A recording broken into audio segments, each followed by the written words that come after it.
Operation सिंदूर नंतर भाजपकडनं तिरंगा rally काढली जाते, तिरंगा फडकवला जातोय. पण आज नाशिकमध्ये गिरीश महाजनांच्या उपस्थितीमध्ये ठीक आहे. असं आहे की साधारणपणे जे मुंबईला सुद्धा निघाल्या, प्रत्येक पक्षाचा आपापला कार्यक्रम असू शकतो, पण त्याच्या पाठीमागे जे आहे, हे जे आमचे सैनिक लढले, त्यांचं जे शौर्य आहे आणि त्यांनी जो पराक्रम केला, पाकिस्तान जे आहेत दहशतवादी जे हल्ले वगैरे जे काय केले, आपल्या सगळ्यांना कल्पना आहे.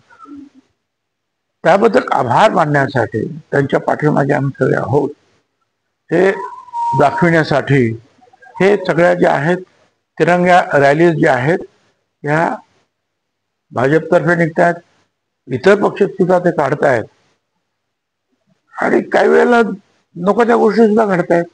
कोणतरी एक मंत्री आहे, कुठला तो मध्य प्रदेश आहे की कोणतरी, तो ते आपल्या सोफिया कुरेशी मॅडम ना, ती कर्नल आहे, ती कर्नल आहे. कर्नल मध्ये म्हणजे जवळजवळ 5-6 अधिकाऱ्यांचे जे हुद्दे त्याच्या वर आहे, ते कॅप्टनच्या वर आहे, मेजरच्या वर आहे, त्याच्या वरती आहे मेजर जनरल, अशी ती आहे.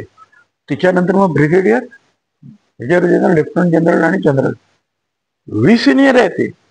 तिचे वडील ते सैन्यात, तिचे आजोबा ते सैन्यात. आणि एका ठिकाणी तर असं आलंय की झाशीची राणी जी इंग्रजांच्या विरुद्ध लढली, त्यावेळेला त्यांच्या कुटुंबातला जो आहे, त्यांचा पूर्वज जो आहे, तो झाशीच्या राणीच्या बाजूने इंग्रजांच्या विरुद्ध लढला.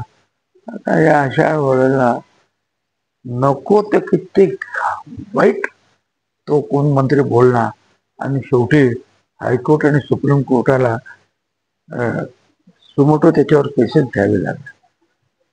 खरं म्हणजे पक्षाने सुद्धा त्याच्या विरोधात कारवाई करून हे झालं असतं, तर चांगला मेसेज गेला असता. पण ठीक आहे, शेवटी ज्या कोर्टाने हे केलं.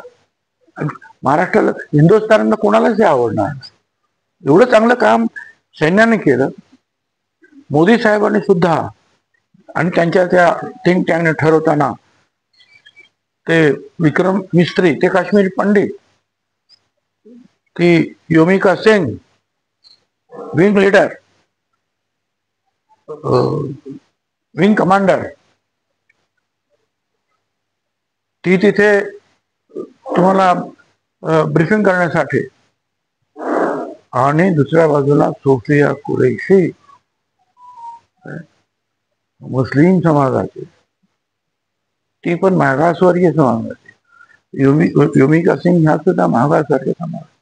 परंतु मोदी साहेबांनी आणि सगळ्यांनी एक असा संदेश दिला सगळ्या जगाला की आमच्या मुली, आमच्या महिला सुद्धा आता तुमच्यासारख्याच लढायला तयार आणि तरबेज झालेल्या आहेत. आणि आमच्याकडे जातीभेद नाही, धर्मभेद सुद्धा आम्ही मानत नाही. आमची भगिनी जी आहे, मुस्लिम असली तरी सुद्धा ती जी आहे पाकिस्तानच्या विरुद्ध काय काय आपण कारवाई केलेली आहे ती मोठी गर्वाने सांगते. एक वेगळा मेसेज जो आहे, पाकिस्तानच्या बाजूने कोणी अशा प्रकारचे कोणी उभे राहिले का? नाही उभे राहिले, सांगणार आहे. पण आपल्या बाजूने तो जगाला अतिशय उत्तम असा संदेश दिला गेला. त्या भगिनीच्या बाबतीमध्ये काहीतरी आपला अर्धातर्फा बोलायचं अतिशय वाईट गोष्टी आहे. तर धन्यवाद.